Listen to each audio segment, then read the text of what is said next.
Hi, so I'm going to be talking about the books that I chose for the Caldecott and the Newbery Awards.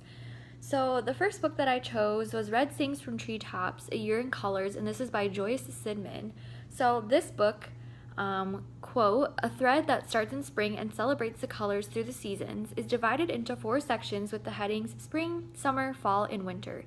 In each section, Sidman provides a poetic description of the season, using colors to display what occurs at each point in the year, such as leaves budding in the spring, and so on. Most pages are dedicated to 1 or 2 colors, and the poetry is paired with images provided by the illustrator. Almost all the images follow a person and their dog participating in seasonal activities, both who are typically wearing a paper crown and are otherwise dressed for the weather. So I would use this book in my classroom if we were talking about the different seasons. I think this would be a really good transition for like a read aloud.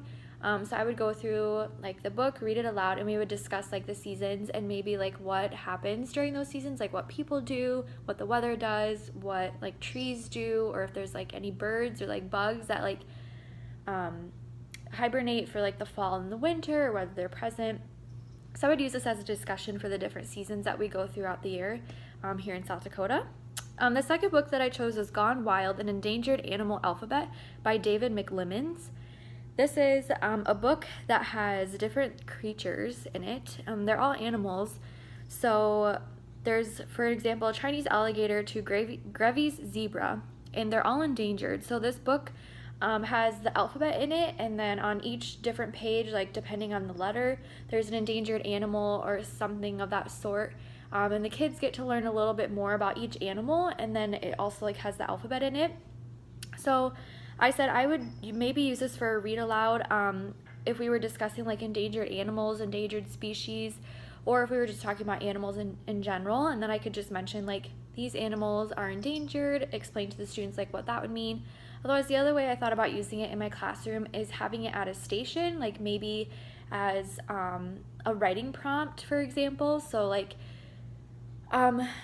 if we like have like the writing time or reading time during the day, I would have like different stations, maybe while I was doing guided reading with other students, and then this book would be at a particular station, and then the students could like pick a letter of the alphabet, maybe like make up their own animal that could possibly be endangered if they wanted to, and then they could like draw a picture of that animal and write a little descriptions, almost like they could create their own animal and then write about it while using the letters of the alphabet.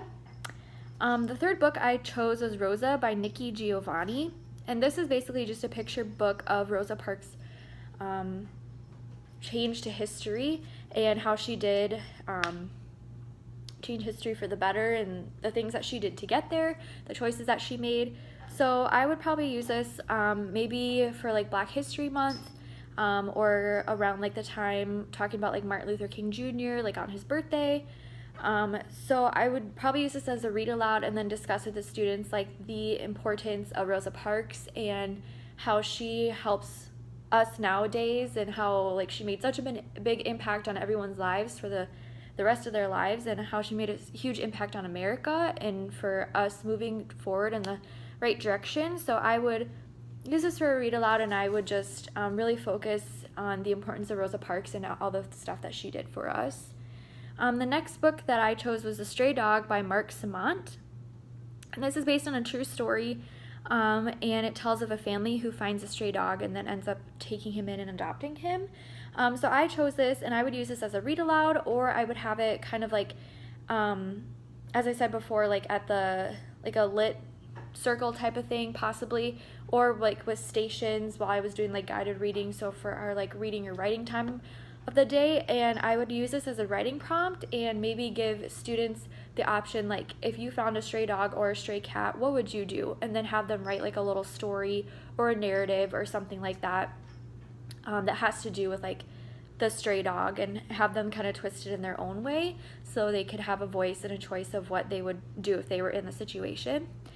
And then the last book that I chose was Do Is Talk by Carson Ellis. And this was kind of interesting to me because I've never like heard about a book like this before. So basically, there's all these different bugs that are found in a specific garden, and they all have a different language.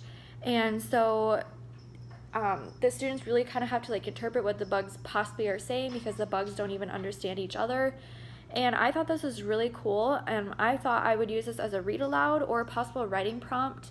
As a read aloud, I would maybe read it to the class, obviously, and then I would have a discussion about different languages and how people from different countries or different places, when they come to America, they don't understand us, we don't understand them. So it would be kind of a good opportunity to talk about how people are different and kind of explaining, ELL students how when they come here, how everything is so different for them. And I think it'd just be like a really good introduction to talk about like how people are different, how people speak different languages and come from different places around the world, and that not everything is the same as it is here in America.